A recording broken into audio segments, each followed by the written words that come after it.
Good morning from the Cottonwood Campground, Joshuatree National Park. The sun is about to rise.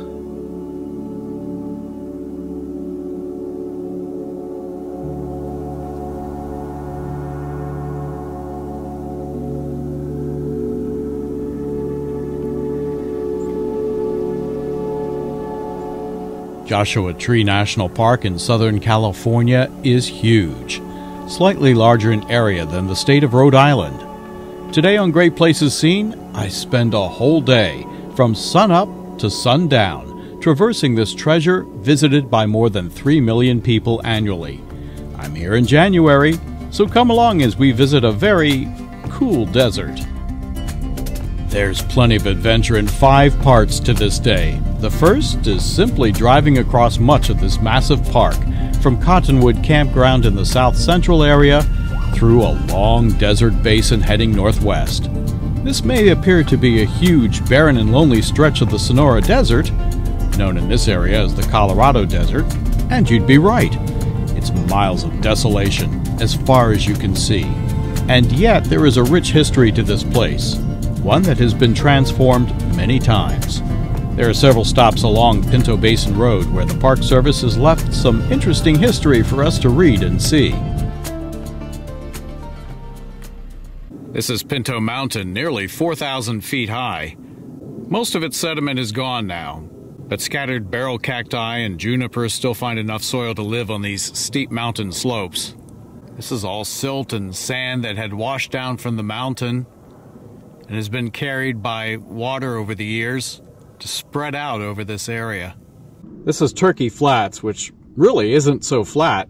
In fact, it's a loose extension of Pinto Mountain. Made of rock, gravel, and sand called alluvium, it washed from the slopes and canyons, spreading gradually at the base of the mountain over the basin. The alluvium, or sediment, once comprised a mantle of soil that covered the mountain slopes.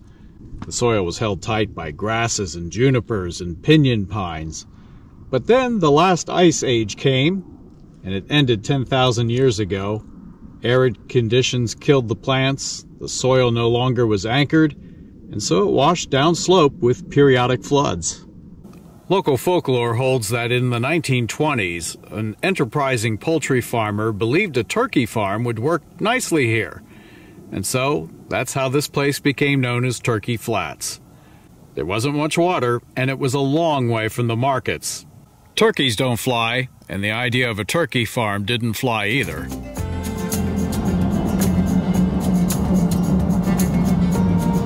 The drive is ever-changing and scenic as the landscape changes within the park between 2 different desert zones. Take a longer ride through the desert on GPS 2 as I let the camera roll for much of the drive. Links are in the description, or just visit the GPS 2 channel.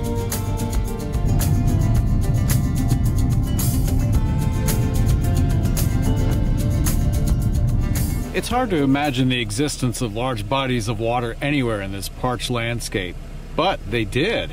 And here in the Pinto Basin, there's evidence of old shorelines, lending proof to a cooler, wetter period when shallow river coursed through the basin.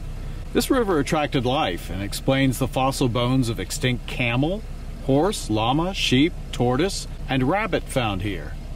And it also explains the discovery of a distinct human culture that camped along the riverbanks. Because it's January, we might not be able to see many of these animals, but they're out here.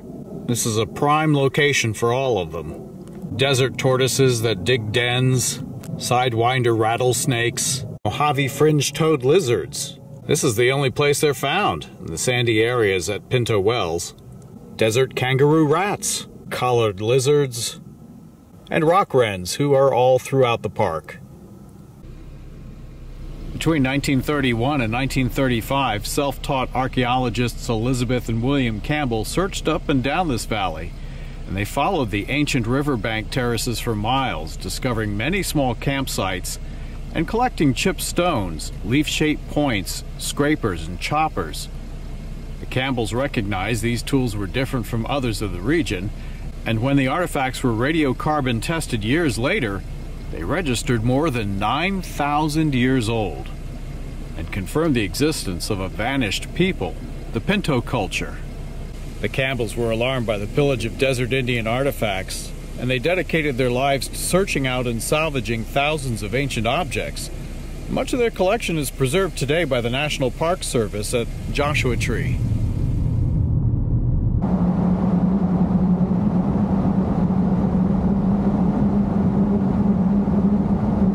Well, these are the remains of the Silver Bell mine. Its tipples are still standing. The ore bins held and fed rock to stamp battery that crushed the ore into sandy, watery pulp and then pushed it into an amalgamation table where the precious metals were extracted. Although the mine operated for about 40 years, ownership and details about its riches are pretty sketchy. Nevertheless, it was a versatile mine. There was gold in the 1930s, lead in the 1940s, and copper in the 1950s. Prospectors began staking claims in this desert region about 1865, and gold fever gave rise to mine names like 4 Acres, Big Bozo Claim, Lucky Turkey Number 2, and Hard Digging. Mining reached its peak here by 1917, and by the 1960s it tapered off. Ore was hoisted from the Silver Bell mine by the skip, and then it was dumped into the Grizzly. That sorted the ore and into the tipple. In 1958, there was a report that showed the Silver Bell mine as having low gold and silver values, but high copper values worth about $90 a ton. There's all sorts of minerals in them there hills. As elevation rises, different plants appear. Here's the Cholla Cactus Garden. Clearly, this is a naturally favorable place for what some have described as the world's most dangerous plant. Beautiful cactus, just don't get too close.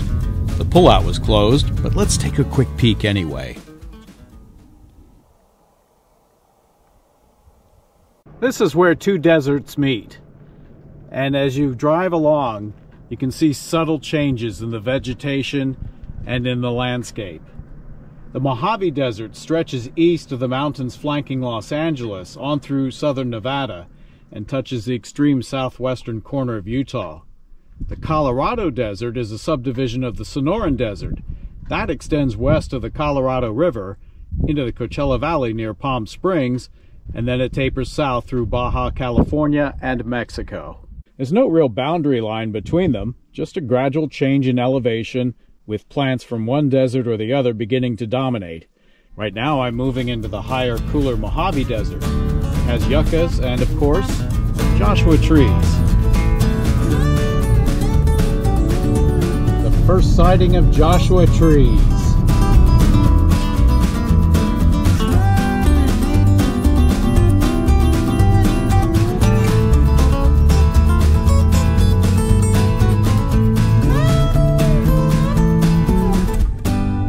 Very short distance, the elevation has changed dramatically.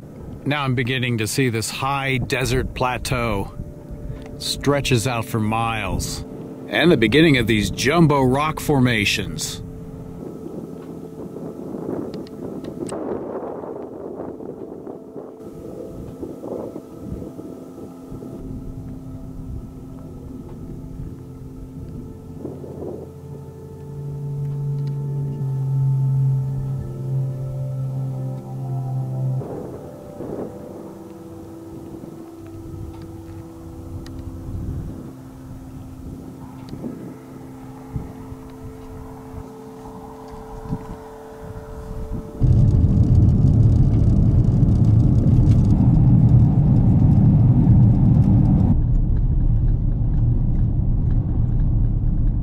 Bristling with dagger-shaped leaves, the Joshua tree's upraised branches impressed Mormon pioneers back in the 1850s. The tree reminded them of upstretched arms of biblical Joshua, who led the Israelites into the Promised Land. The Mormons coined the tree's name, and it stuck. Unlike other less intriguing, more formal tags like cabbage tree, Spanish bayonet tree, yucca palm, yucca tree, or tree lily, yuck! All kind of plain next to its flashy stage name. The Joshua tree grows best at mid-elevations, that's about 3,000 to 5,000 feet, in broad valleys and on gentle alluvial slopes. It likes deep porous soils where its fibrous root system can fan out to anchor the plant and absorb water and nutrients. And it's not even really a tree, it's part of the lily family, related to Easter lines, trilliums, onions, and tulips. Yeah, grow that in your garden. That was part one, and like the two deserts fading into each other, you can't distinctly tell that we're rolling into part two, which I jokingly call the Route 66 section of Joshua Tree National Park, because along this way, there are a string of roadside attractions that we just have to stop and see. This is Split Rock Road.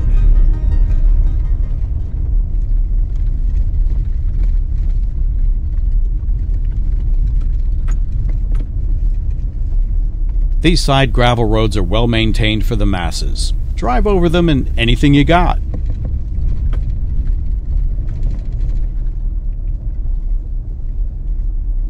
Here's the stop's namesake, but as we'll see throughout the park, it's far from the only split rock.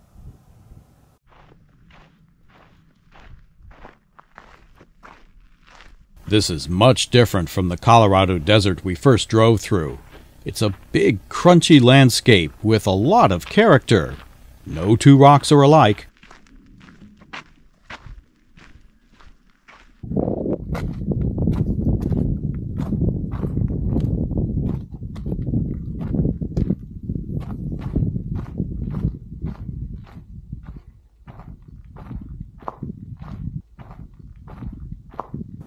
Yes, it is.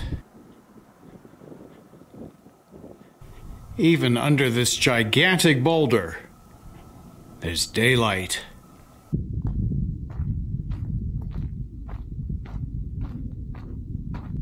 It's a trail I definitely enjoy. Great scenery, many cool plants tucked away in thousands of nooks and crannies, and just growing out in the open, all dwarfed by immense boulders, and yet perfect accents.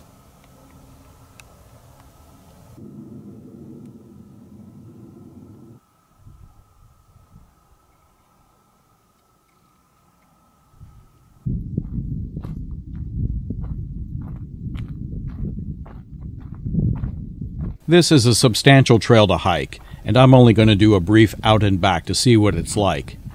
Daylight is short in the winter, and I'm trying to budget my time so I can check out other areas, but places like this, well, they're among my favorites.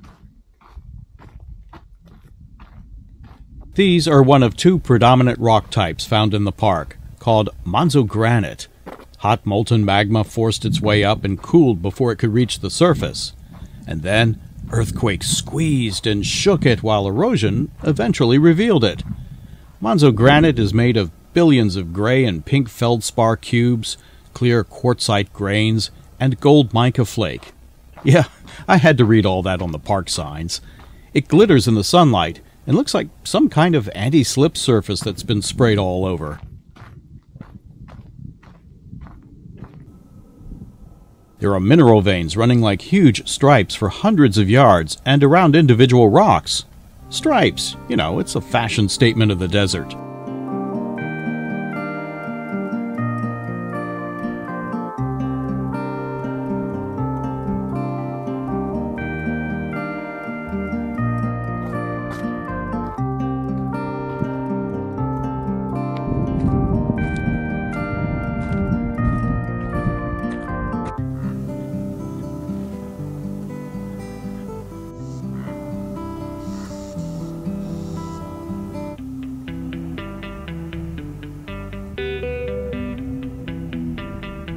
Is this a young Joshua tree that has sought its own space away from the crowd?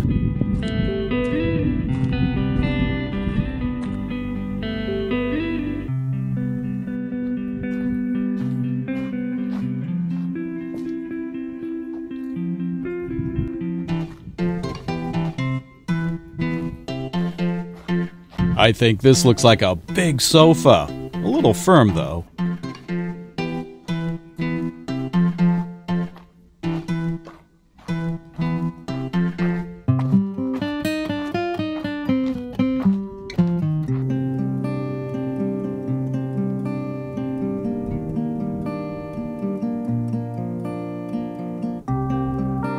The park website says visitation is low during the summer months because of extreme heat. It seems to be low in January too, when, at least at the moment, it's windy and cold. No one else seems to be on this trail.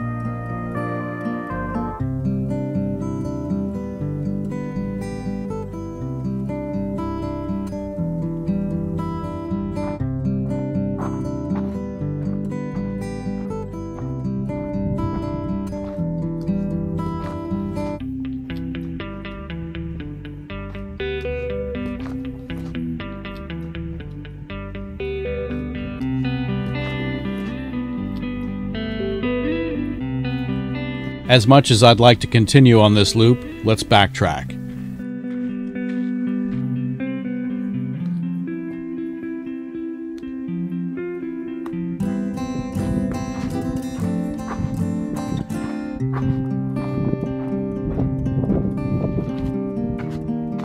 You can see many shapes in these sculpted rocks, chiseled by wind and rain for who knows how long. Sometimes, you even seem to see faces.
See, I told you it was well maintained.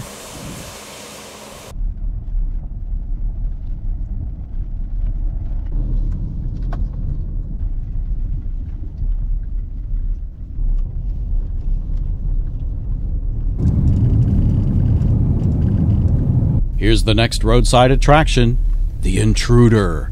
I like this sign because it breaks down the view in front of you very well.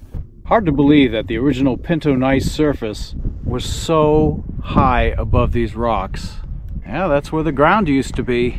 Remember that molten magma? It was here too, pushing through the park's other predominant rock, Pinto Nice. That's very old rock, 1.6 billion years old. That's half the age of the planet. The ground here represents only about the last 85 million years or so. The magma hardened about 15 miles below, but with earthquakes and erosion, all that changed. The Pinto Nice, well, wasn't so nice anymore. It kind of vanished into tiny bits. As we see at the next stop, weather has made an interesting sculpture of the exposed granite. You can see this one definitely attracts the tourists.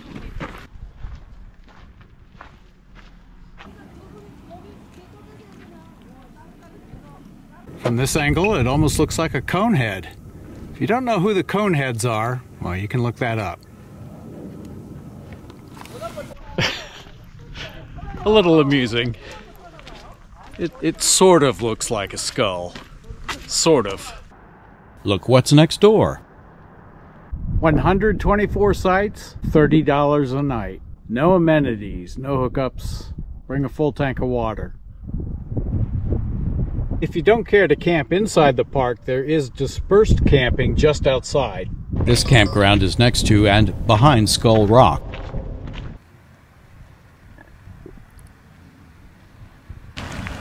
That's a pretty big camper coming in.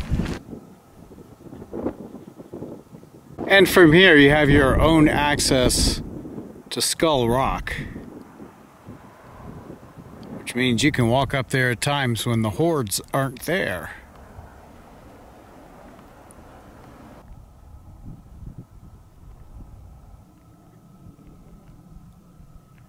And this is just in the campground. Beautiful sights.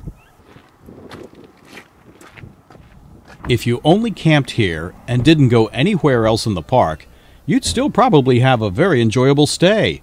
This is a good location for heading to other areas, certainly more centrally located than my campground, but again, you have to come prepared.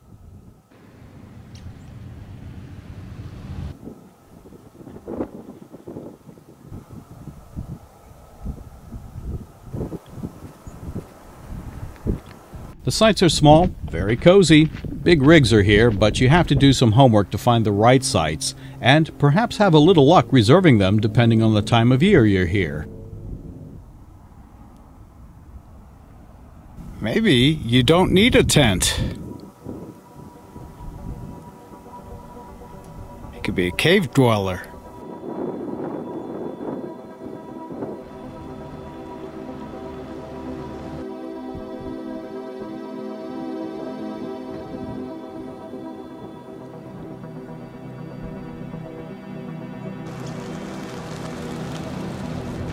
Plenty of stunning views, hiking, Joshua trees, wildlife. I'm tempted to come back and just hang out here for several days. I won't see the other campgrounds on this visit, there are 9 overall, but I have a feeling they're just as inviting to do as little or as much as you like.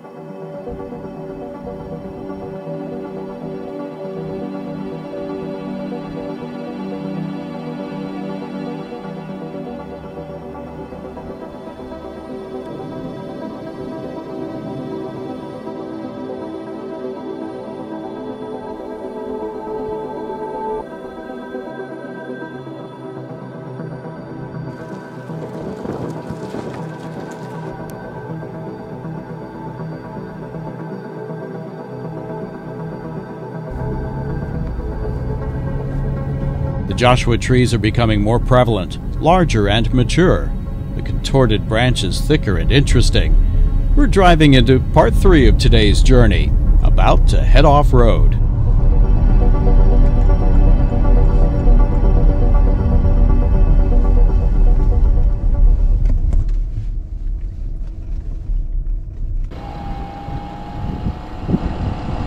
I'm going to try the Desert Queen Mine Road.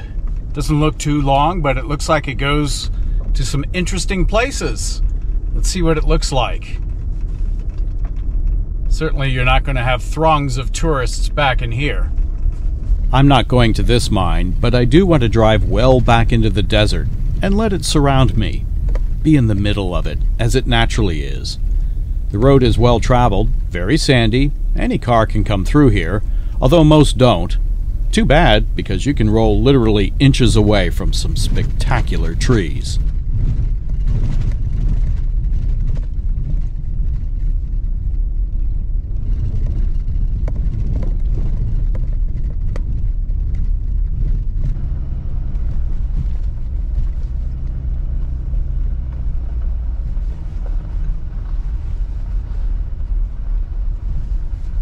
They spread out as you see them up close, but when you stop and take a look across the desert, it appears more like a forest.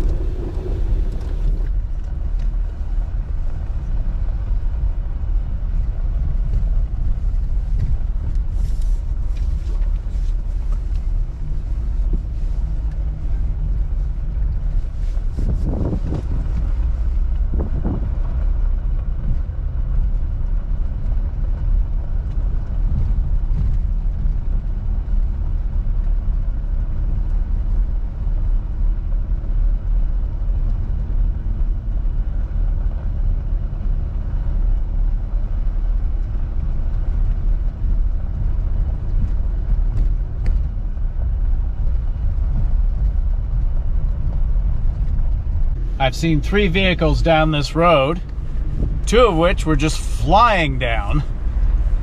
Why would you want to rush this drive? This isn't a drive that you want to really go super fast through. In fact, it's a great place to stop for a while. Much of this you won't see if you're only paying attention to the road. Snow-capped peaks way over there. Some big mountains.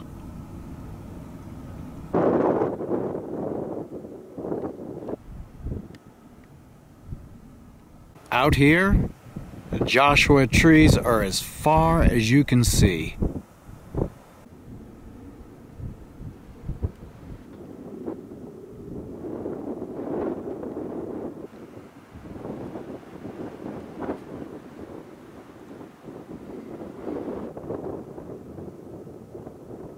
It may be windy, it may be cool, but I think this is an amazing time to be here.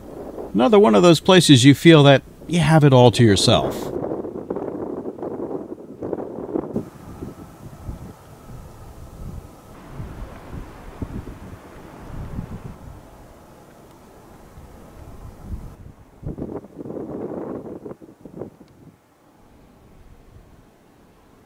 Not a bad idea. I just happen to have a bicycle in the car. The visitor center mentioned this area as a good place to ride, and I can say it is. Now I really feel I'm in the middle of this landscape.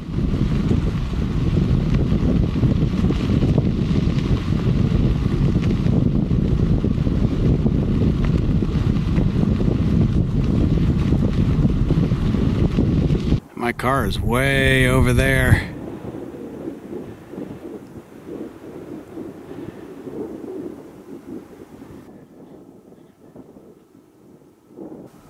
I saw one of those desert mice.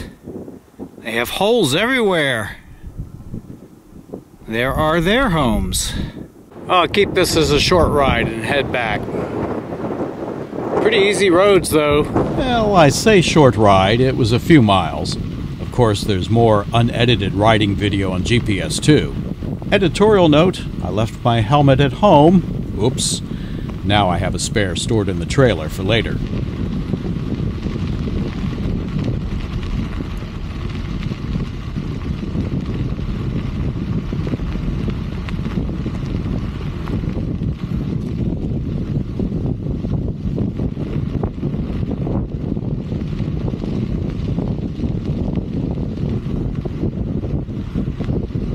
I don't know if you can hear it, but the wind is pretty strong. The car temp says about 42 degrees. I really don't notice any wind chill though. In the sun, it feels warm. To be honest, with all this around me, I don't care. The sun is out, and I'm seeing things new to me.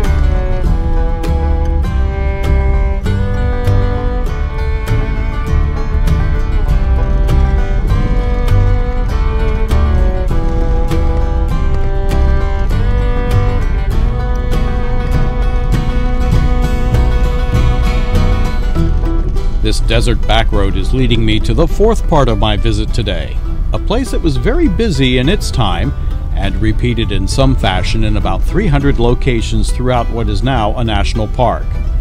Joshua Tree was designated a national monument in 1936 before it was formally elevated to a national park in 1994.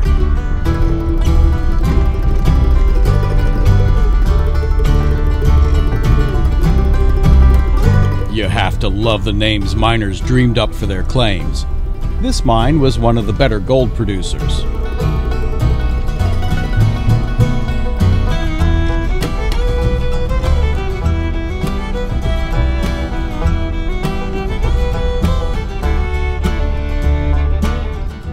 The Wall Street Mine Trail goes to an old mine up here. About a mile out, a mile back. We're walking along the old road that the miners used to take. It appears there are several trails and it's not exactly clear which one to take. But I see something up here and some folks, and I'm gonna go this way. Perhaps the remnants of mine activity, or maybe somebody just got stuck out here and left it. There's still rubber on the tires. Wow. fairly well preserved. And the rear tire actually isn't that bad considering this has been sitting out here obviously a long time. You have to like a vehicle where you sit on the gas tank. That ought to make you feel pretty good going down the road, hitting every bump. The steering wheel's long gone, but it does have its transmission. What do you suppose this used to carry? Supplies? Perhaps some workers in the back? Maybe a load of gold. If there was enough, you might ditch the truck here too.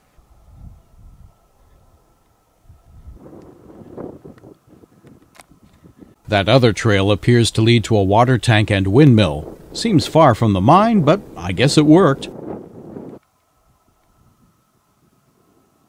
You have to turn around every so often. Sometimes you get a view like that.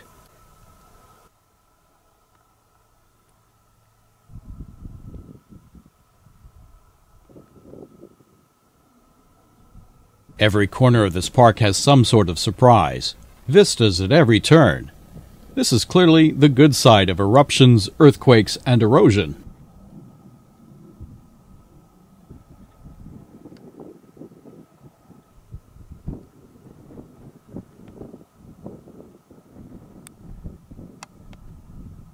These little burrows are everywhere. That's where these desert mice scurry into.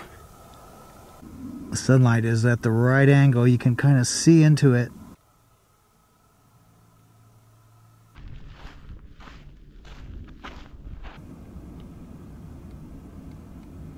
Last night's hike out in the dark really wasn't too bad. With my phone flashlight, I could follow the trail fairly easily. That was about 2 miles in the dark though. We're not repeating that today. Amazing rocks everywhere you look.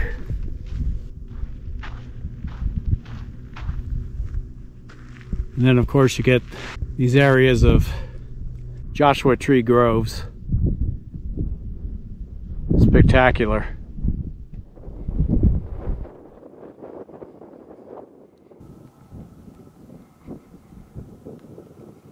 Other than air traffic, which there's a lot out of Los Angeles, it's very quiet out here. There we go, not too far away. William F. Keyes was the one who operated the Wall Street stamp mill sporadically from 1930 to 1966. Here he processed gold ore from his mines and mines from other areas in the region of the desert. Before the milling operations, other activities took place here. Native Americans used the natural food sources and rock shelters. In the late 1800s, William McHaney dug a well, and this became a very popular cattle watering area. The most recent activity here? You guessed it, it was the search for gold. In 1928, Orrin Booth and Earl McInnes filed a claim at the well site. They built a cabin and named the site Wall Street. They left Wall Street because of other opportunities, and on July 1st, 1930, William Keyes filed a milling claim here. Keyes completed the bunkhouse, built an outhouse, and transported a 2-stamp mill ore crusher to the site. William Keyes died in 1969. In 1975, the Wall Street Stamp Mill was entered in the National Register of Historic Sites because of its local technological and mechanical significance. It's a complete gold ore crushing mill, and it features late 19th century 2-stamp mill machinery. Very sophisticated for its day. I like this even back then. Why pay more? That's advertising. I don't know who would see it out here, but that's advertising. That rim still looks pretty strong. Well, there's still a little bit of snow up here. A lot of these mines are in some of the most beautiful locations, but of course working conditions were anything but luxurious. Imagine working here. Well, not so bad in the winter. I'm sure in the summer, not pleasant. Perhaps some evidence that old car back there did come to the mine. What do you think? Rear fender?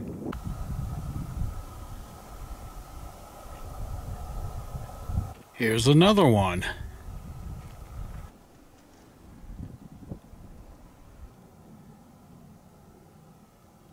That carburetor is permanently choked.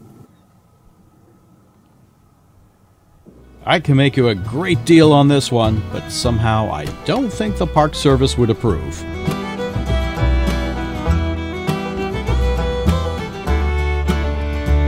Looks like we have some prime parking in the shade. Well, at least in this model, the gas tank is in the rear. You're not going to have a potentially hot seat.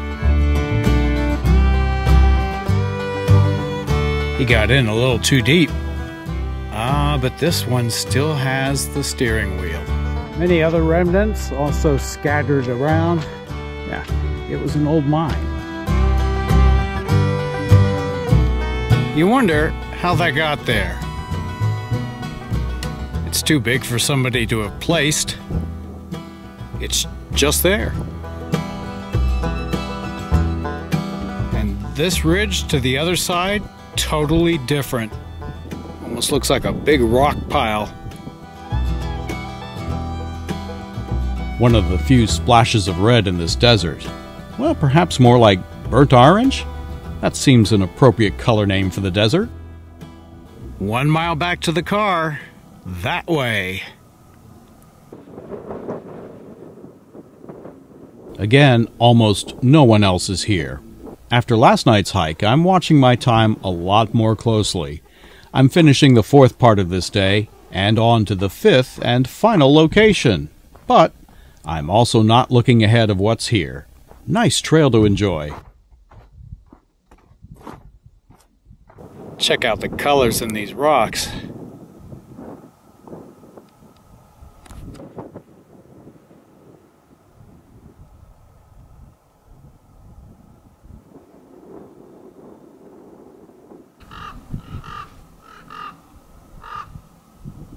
I've periodically been scanning the hills and ridgelines for bighorn sheep. None are to be found. They're out there somewhere.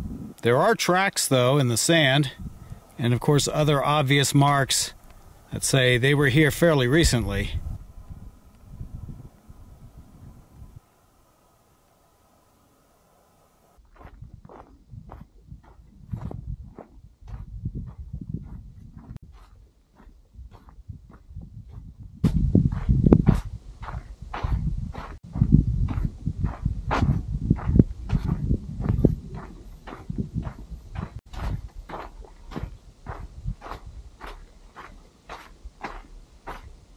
A little love for your walk back.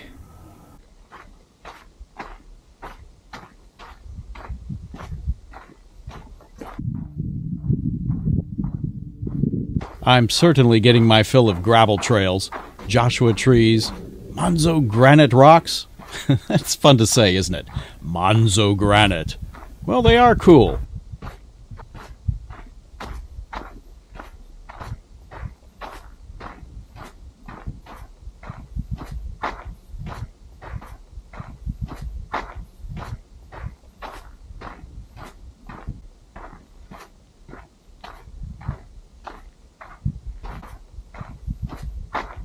So close, yet so far. He almost made it to the parking lot.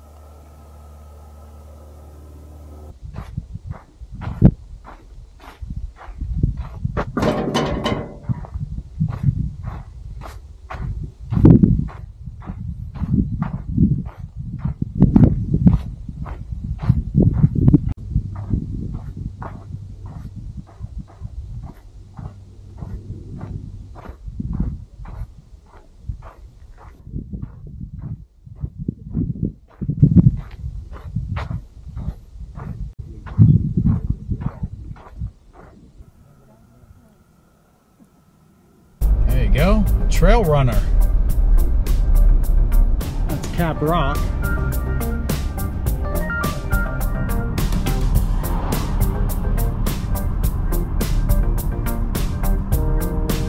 I'm seeing a mix of everything now as I drive farther west and south, cruising along Park Boulevard toward the Little San Bernardino Mountains. Clouds are building as well. There's no cell service in most of the park, so I haven't been able to check the weather, although as you've seen for most of today, it's been nice. Magnificent views through here. Very easy drive through this beautiful grove of Joshua trees. Again, as far as you can see. These are the largest Joshua trees I've seen yet, and lining this road for miles. It's a stately approach to Keys View, 5,185 feet, or 1,581 meters high.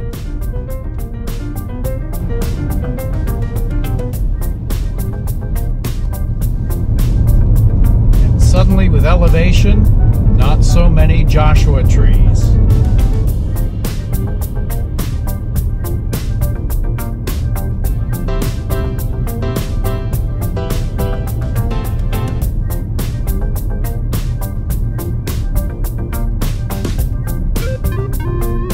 That are here, a little shorter, a little scrubbier.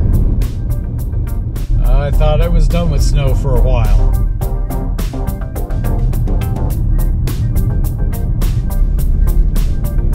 This is the way to climb a mountain.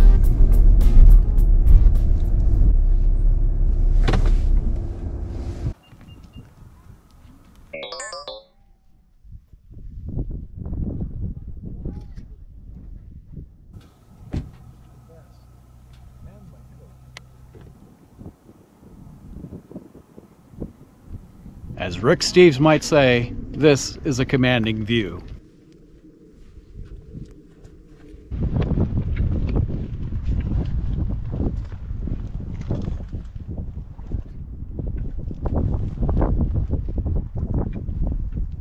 Even outside, the National Park Service gives you that raised relief map. That is the San Andreas Fault. It's that very famous fault that created this vantage point overlooking Coachella Valley and the Indio Hills.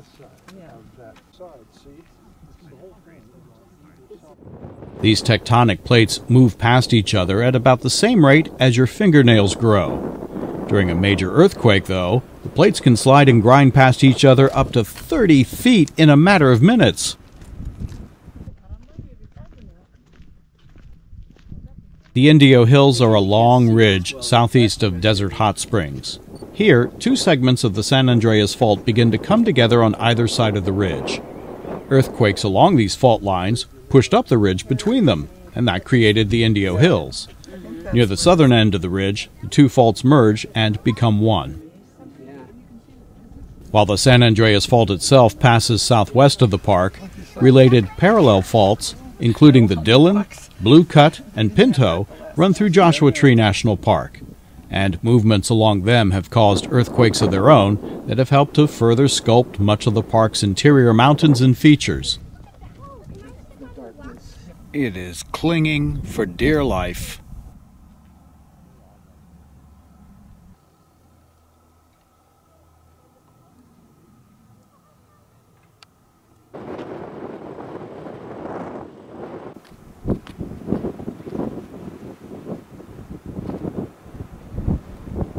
From Keys View, you can see below to Palm Springs, Palm Desert, and Indio, some of the closest cities to the park.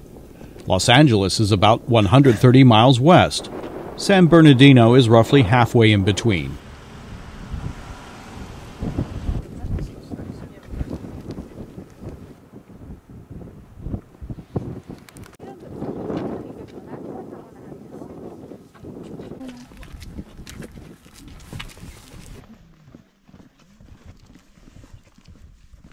One very hardy soul up here.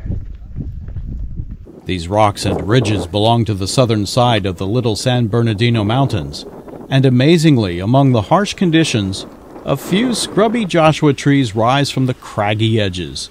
It seems there's more to these clouds than it first appeared when I drove up. It's probably a good time to descend.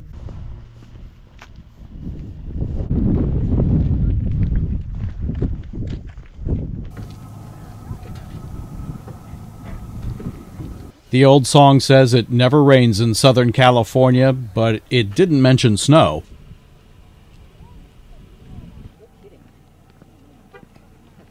Now that the clouds have moved in and a lot of the views are obscured, and it's late afternoon, early evening, time to head back to the trailer. It's going to be a bit of a haul from here, maybe 35 miles, 40 miles. It's a big park.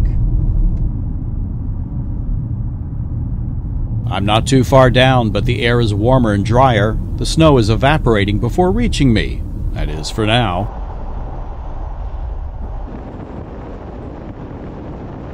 Snow falling, but it's not reaching the ground here. Almost to my road home, which is still an appreciable distance. I wonder how they know to cross here.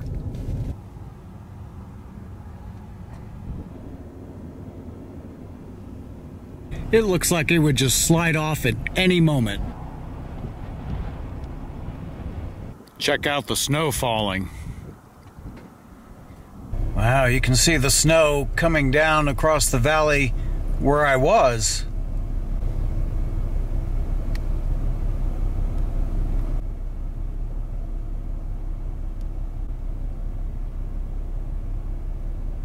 I think I got off the mountain just in time.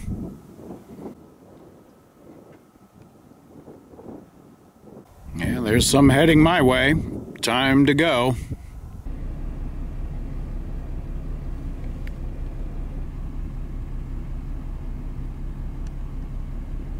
Passing along Ryan Mountain. Skull Rock just ahead. Probably not that many tourists there now. I just passed a sign that said Cottonwood is 35 miles. And at park speeds, it's going to take a little while. Maybe about 45 minutes or so. Let's see how long it takes.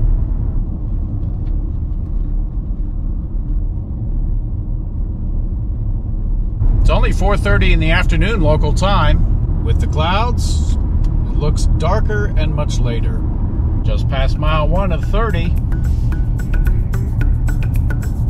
But what a beautiful 30 miles this is.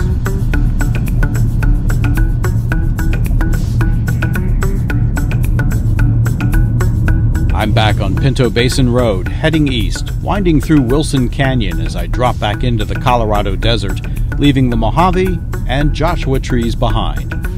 It's a very familiar Sonora desert landscape.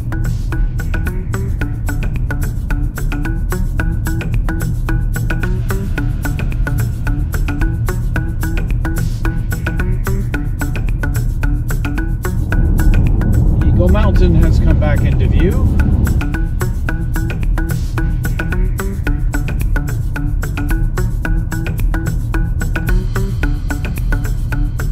Even with heavy cloud cover, I managed to return before dark.